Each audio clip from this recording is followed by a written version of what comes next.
Olá, meus queridos, saudações em Cristo Jesus, a paz do Senhor, que a graça de Deus esteja sobre a tua vida no dia de hoje, em nome de Jesus. Seja bem-vindo, muito bom ter você aqui. Palavra de sabedoria, o seu devocional que fortalece a sua espiritualidade cristã. Obrigado por esse tempo, tá bom? Sejam todos muito bem-vindos a mais um dia da nossa sequência da série Chamados para Servir. E no dia de hoje, vamos falar de algo muito especial. O tema de hoje é o dia em que Deus se colocou de joelhos. Gente, é um texto forte, sabe? Porque você pensa assim, Deus se colocou de joelhos, não causa logo um impacto, né?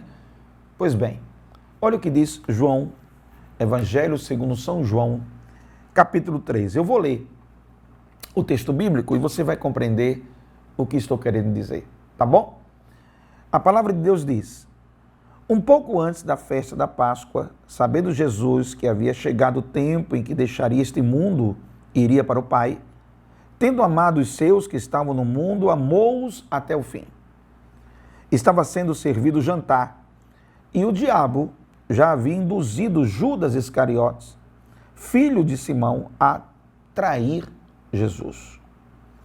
Jesus sabia que o Pai havia colocado todas as coisas debaixo do seu poder e que viera de Deus e estava voltando para Deus. Assim, levantou-se da mesa, tirou sua capa e colocou uma toalha em volta da cintura. Depois disso, derramou água numa bacia e começou a lavar os pés dos seus discípulos, enxugando-os com a toalha que estava em sua cintura. Chegou a Simão Pedro, que lhe disse: Senhor, vais lavar os meus pés? Respondeu Jesus: você não compreende agora o que eu estou fazendo. Mais tarde, porém, você entenderá. Disse então Pedro: não, nunca lavarás os meus pés. Jesus respondeu: se eu não os lavar, você não terá parte comigo. Respondeu Simão Pedro: então, Senhor, não apenas os meus pés, mas também as minhas mãos e a minha cabeça. Respondeu Jesus: quem já se banhou precisa apenas lavar os pés. Todo o seu corpo está limpo. Vocês estão limpos, mas nem todos. Pois ele sabia quem iria traí-lo e por isso disse que nem todos estavam limpos. Quando terminou de lavar-lhe os pés, Jesus tornou a vestir a sua capa e voltou ao seu lugar. Então lhes perguntou: vocês entenderam o que eu fiz? O que eu lhes fiz? Vocês me chamam mestre e senhor, e com razão, porque eu sou. Pois bem, se eu, sendo senhor e mestre de vocês, lavei-lhes os pés, vocês também devem lavar os pés uns dos outros. Eu lhes dei o exemplo para que vocês façam como eu lhes fiz. Digo-lhes verdadeiramente que nenhum escravo é maior do que o seu senhor, como também nenhum mensageiro é maior do que aquele que o enviou. Agora que vocês sabem essas coisas, felizes serão se as praticarem. Amém? Olha que texto lindo. Eu li aqui 17 versículos do capítulo 13 do Evangelho segundo São João, do versículo 1 até o versículo 17. E a primeira ideia que nós temos que captar logo de cara aqui é que existe sobre a igreja um chamado irremediável, prioritário de servir. Existe uma concepção clara de que o DNA da igreja está formado no exemplo de Cristo Jesus e, como tal, há uma convocação para todos nós, enquanto igreja, servirmos a Deus, servimos ao próximo, servimos aos nossos irmãos. Esse conceito, a partir do texto que eu li para vocês, fica bem explicitado. Porque o que causa um impacto aqui, de maneira muito clara, é o exemplo dado por Jesus. Lavar os pés era uma prática muito comum, não tinha nada demais naquela época. Todo mundo lá tinha muito esse costume, porque você sabe que a região ali de Israel, a região onde Cristo viveu e conviveu durante muito tempo, era uma região que tinha muitos desertos, tinha muita poeira, o pessoal andava de sandália de couro, e quando você chegava na casa de uma pessoa, era comum os servos daquela casa, os escravos daquela casa, que você chegava, eles recebiam os convidados, recebiam as pessoas que chegavam, ali tinha uma bacia para lavar os pés daquela pessoa. Era tanto uma questão de higiene, como também uma questão de conforto. Tanto promovia a limpeza, como também aquele frescor, né? Aquele momento assim, de você, enquanto estava ali sendo lavado os seus pés, dava aquela massagem ali nos pés, querendo ou não querendo, né? Mesmo que não fosse a finalidade o massagear, mas o próprio lavar em si já gerava essa sensação de conforto da caminhada. Muita gente se locomovia a pé, muita gente tinha esse ir e vir a pé. Então era muito comum esse tipo de coisa nas casas em que tinham os seus servos e os seus escravos. Então nada demais até aí. O que é que foi surpreendente? O que é que trouxe o plus? Qual é o X da questão aqui? É que, de repente, o Verbo encarnado, Cristo Jesus, a pessoa de Deus em Cristo Jesus, ele simplesmente faz uma coisa que ninguém esperava. Eles estavam naquela semana da Via Crucis, ele estava se preparando para ir até o Getsêmani, depois ser levado para o julgamento, ser condenado e aí ser crucificado. Ele estava nessa peregrinação dessa semana. Chega para jantar com seus discípulos, todo mundo está ali servindo a comida, aquele momento ali da ceia, né? Você lembra aquelas imagens que tem daqueles quadros da ceia? Jesus estava nesse tempo, nesse momento. Era essa a cronologia dos acontecimentos. Então, ele está ali com seus discípulos e ele vai para a última aula, né? Vou dar agora para vocês a última aula dessa semana que eu estou tendo aqui especial com vocês, porque vai ter uma série de acontecimentos que vão dispersar os discípulos. Depois eles se reagrupam antes que Cristo fosse assunto aos céus. Mas nessa semana vai acontecer uma série de coisas que todo mundo vai ser um aperreio, porque Cristo Jesus vai passar por um sofrimento muito grande. Lá está Jesus, jantando com todos eles, conversando com um, conversando com outro, quando de repente, no meio do jantar, Jesus se levanta, tira a capa dele, né? Se coloca ali, pega a bacia que estava ali no cenário daquele ambiente, e pega a bacia e diz assim: eu vou agora lavar os pés de vocês. Começou a lavar os pés de vocês. E você imagina a cena, porque não era concebível isso dentro da cultura local. Era um negócio muito fora da caixinha. Era fora do padrão. Não tinha sentido. E isso dava um nó na cabeça dos discípulos. Qual é o sentido? O mestre, o rabi, não fazia a menor conexão a esse negócio. E daí você vê o espanto de Pedro. O tom da reação de Pedro dá para nós aqui hoje uma ideia de quão discrepante era essa atitude de Cristo Jesus, porque não era comum isso acontecer. Era o comum, todos ali os discípulos que estavam perto dele, eles virem, entendeu?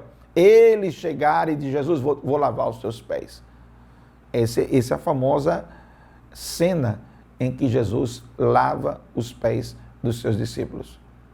Ele dá um exemplo, essa é a palavra, eu vou repetir isso muitas vezes aqui hoje. Essa é a palavra, o exemplo, ele fala mais alto do que qualquer palavra. Jesus está colocando a cerejinha do bolo de todos os ensinamentos dele. Ele está sacramentando o que ele já tinha dito lá no texto de Marcos 10, 45. O Filho do Homem não veio para ser servido, mas para servir e dar a sua vida em favor de muitos. Preste bem atenção. É isso que está acontecendo nessa cena. Se coloque nela. Veja o que está acontecendo. O espírito que está movendo todo esse contexto é o exemplo de Cristo que arrasta o ensinamento que ele afirmou em diversas oportunidades.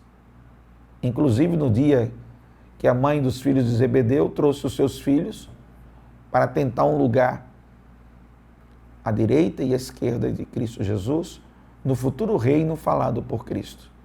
E que eles, numa mentalidade ainda carnal, numa mentalidade ainda horizontal, eles estavam interpretando que Jesus ia colocar um império, ia colocar um reino terreno, alguma coisa nesse sentido. Jesus falando de algo mais transcendental e eles materializando o processo. E aí, quando Cristo está falando sobre isso, Jesus fala sobre esse texto que eu falei agora. O Filho do Homem não veio para ser servido, mas para servir. É o princípio da liderança servidora, é o princípio do chamado para servir, é o conceito básico que existe para a igreja. O exemplo de Jesus arrastando. Pedro reage. Senhor, tu vai... Olha o que ele diz, ó. Senhor, tu vai me lavar? Olha a expressão que ele usa assim. Olha, Senhor, tu vai lavar meus pés? Como que diz? Não estou acreditando nisso, não. Lá vem Jesus, né? Estou imaginando aqui a cena. Lá vem Jesus lavando os pés. Aí Pedro, olhando aquilo lá, diz assim, peraí, Senhor, tu vai lavar meu pé? Aí Jesus, olha o que Jesus responde para ele. Você não compreende agora o que eu estou fazendo. Mais tarde você vai entender. Agora você não vai entender ainda não. Você não compreende ainda a minha atitude de servo. Porque mais tarde vai acontecer o quê? Cristo Jesus vai se submeter à designação do servo de dar a vida em favor de nós.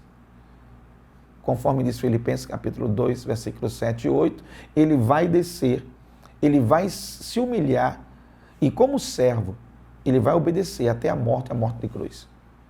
Ele vai, é o servo, ele está mostrando que ele, Senhor, apesar dele ser mestre, ele ser o Senhor, ele também dá o exemplo do servo.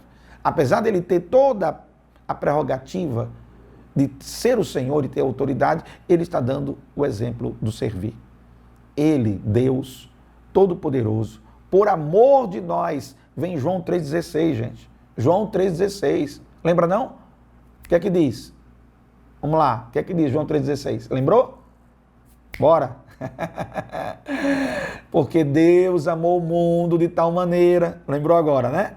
Porque Deus amou o mundo de tal maneira que deu o seu Filho unigênito, para que todo aquele que nele crê não pereça, mas tenha a vida eterna.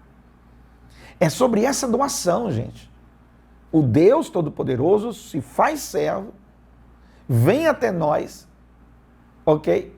E se coloca numa postura de nos servir. É um negócio que você olha assim e diz, mas rapaz, o eterno, todo-poderoso, majestoso, pleno, Deus quer tudo. Olha o nível da demonstração de amor deste Deus para conosco. Você consegue compreender isso? Por isso que essa cena é muito emblemática. Ela é cheia de ensinamentos para nós. Ela traz muito significado para nós. E o primeiro deles é que está dentro da prerrogativa de nós como igreja o servir. Se nós não servimos, nós não servimos. Se é que você entende o que eu estou querendo dizer. Se a gente não serve, nós não servimos. Não serve. Perdemos finalidade. É isso que eu estou querendo usar nos dois tons da mesma palavra. Se a gente não cumprir isso, nós perdemos nossa essência. A nossa finalidade está comprometida e a nossa essência está burlada. Nós estamos fora daquilo que é para ser. Não estamos aqui para sermos servidos, estamos aqui para servir. E é nesse conceito, por isso que ele vai dizer lá no final do texto, no versículo 17, se você colocar isso em prática, você vai ser feliz. Olha que coisa. Quantas pessoas estão procurando ser felizes fazendo exatamente o oposto? Fala para mim. Quantas pessoas estão procurando ser felizes fazendo exatamente o oposto? procurando ser servidas, querendo ser servidas, e não servem. E no final, acabam não servindo, porque não se encontram, se perdem. O seu eixo fica desequilibrado. Porque esse conceito, dentro de uma visão bíblica e cristocêntrica, ele é básico do básico, ele é estrutural para tudo que vamos fazer. Em toda a tua maneira de viver. Esse é um princípio que você tem que absorver. Deus se coloca de joelhos diante de nós, fazendo um trabalho que é do servo, do escravo, demonstrando e arrastando pelo seu exemplo que assim como ele, mesmo sendo mestre, e ele diz isso aqui no texto, vocês dizem que eu sou mestre, e de verdade eu sou. Ele mesmo diz, eu sou mestre de vocês. Pois se eu, sendo mestre, fiz o que eu fiz, vocês devem fazer o mesmo uns com os outros. Da mesma maneira que eu fiz. Essa foi a intenção dele em fazer. Não é que ele deixou de ser mestre, não deixou de ser Senhor. Não é que ele deixou de ser quem ele é. Tem nada a ver com isso. Ele continua sendo quem ele é. Mas ele está dando uma demonstração de ensinar, através do seu exemplo, que a finalidade e o propósito dentro daquilo que fazemos está irremediavelmente ligado à conexão do servir. É impossível cumprirmos o mandamento do servir se não entendemos o exemplo de Cristo Jesus. Aí foi aí que Pedro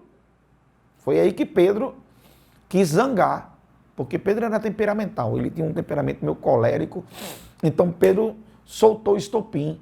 Tu tá vindo lavar meu pé? Nunca me lavarás os pés. Eu olho muito para essa cena e vejo a ação intempestiva, a ação impulsiva de Pedro. E assim, ele não agiu dessa maneira para afrontar Jesus. Não era isso, não. É porque para ele era muito absurdo isso. Era muito absurdo.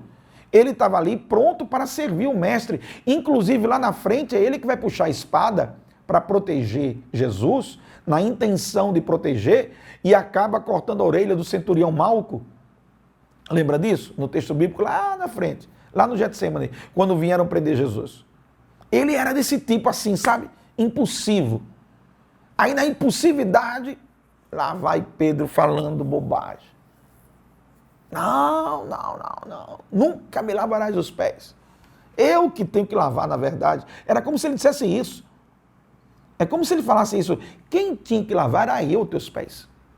Nunca me lavarás os pés. Aí Jesus diz, Pedro, se você não deixar que eu lave os teus pés, você não tem parte comigo.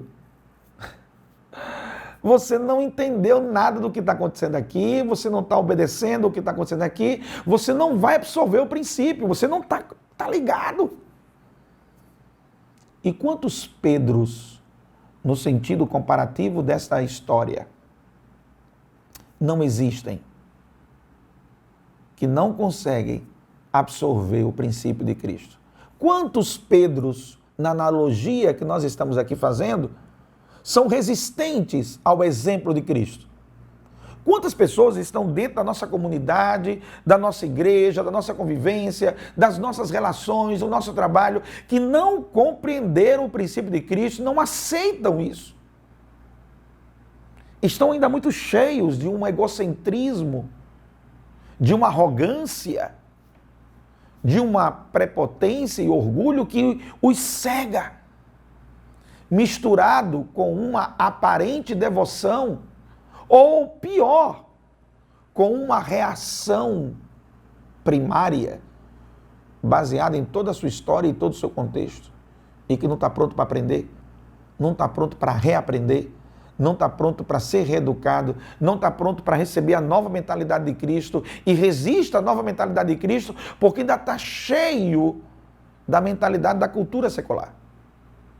Nesse comparativo que eu estou fazendo, Pedro já vinha com a cultura dele, com o costume dele, aquilo era um absurdo dentro da cultura local. Mas o que Cristo estava propondo era um novo paradigma, uma metanoia, era uma nova maneira de ser e de ver.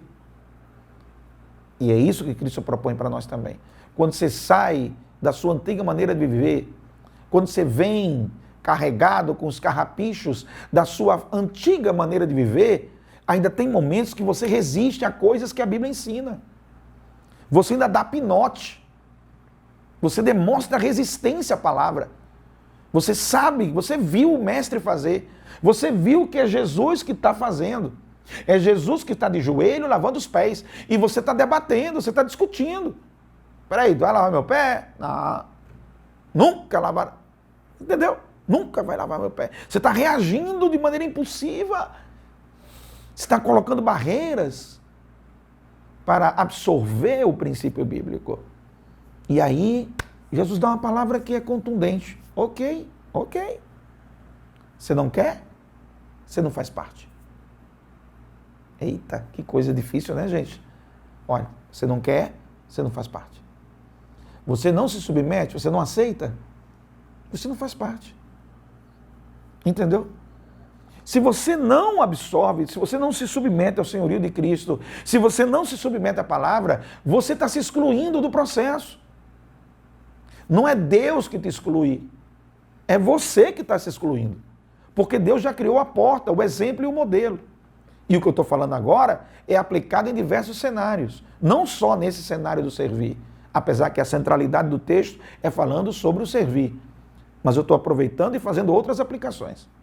E estou mostrando para você que dentro desse aspecto, as nossas resistências, dentro da nossa visão pessoal, que às vezes pode ou não estar misturada com questões de orgulho e egocentrismo, ou com questões de loucuras e aprendizados pessoais, que é uma mistura da cultura local, elas podem gerar resistências ao exemplo de Cristo, resistências à ideia do servir, resistências ao modelo bíblico, resistência ao padrão que Cristo quer impor. E aí a gente só faz Ctrl+C e Ctrl+V dos modelos que estão aí fora. E os modelos lá de fora não servem para nós, são os nossos modelos que servem lá para fora. Porque o modelo que nós estamos seguindo aqui é o modelo bíblico, é de Cristo. É a essência da natureza que Deus propõe ser gerada em nós através do novo nascimento. E eu vou dizer para você, quanto mais difícil é para você, quanto mais complexo é para você, ouvir a voz de Deus e aceitar o que Ele está dizendo para você, significa dizer que mais é necessário você mergulhar diante do Senhor e pedindo a Ele que Ele converta o teu coração, converta a tua mente à vontade dEle, que Ele trabalhe em você, Ele trabalhe em tua vida através da sua santa palavra, que a palavra ela tem esse poder de limpar, de transformar. A palavra de Deus, o ensinamento, a escritura, ela é poderosa e ela cumpre o propósito para o qual ela é proferida. Então hoje, o que é que você tem que pegar da lição de hoje? Deus se ajoelha diante do homem. Como é que Deus faz isso? É um absurdo mesmo. Mas Ele faz isso através de Cristo Jesus na cerimônia lá do lava-pés. Naquele momento lá do lava-pés. Para exemplificar o que é que deve ser nossa motivação todo dia. Servir. Servir a Deus, servir ao próximo, servir a seus irmãos. Se você fizer isso, você descobriu o segredo da felicidade. Você descobriu o conceito bíblico de ser pleno e feliz. Você descobriu propósito e missão. Você descobriu o significado e relevância. Então, glória ao nome do Senhor. Se você fizer e praticar o que está sendo dito, você será feliz. Por hoje é só. Que Deus te abençoe. Muito bom ter esse tempo contigo. Vamos orar ao Senhor. Deus amado, obrigado pelo teu amor e bondade. Obrigado por nos ensinar, com teu exemplo, o que devemos ser e como devemos agir. Nos ajuda, porque precisamos de tua ajuda para enfrentarmos nossas limitações e conflitos e absorvermos a primazia do teu senhorio na nossa vida, seguindo o teu exemplo, em nome de Jesus. Amém. Por hoje é só. Até o próximo programa. Pai do Senhor.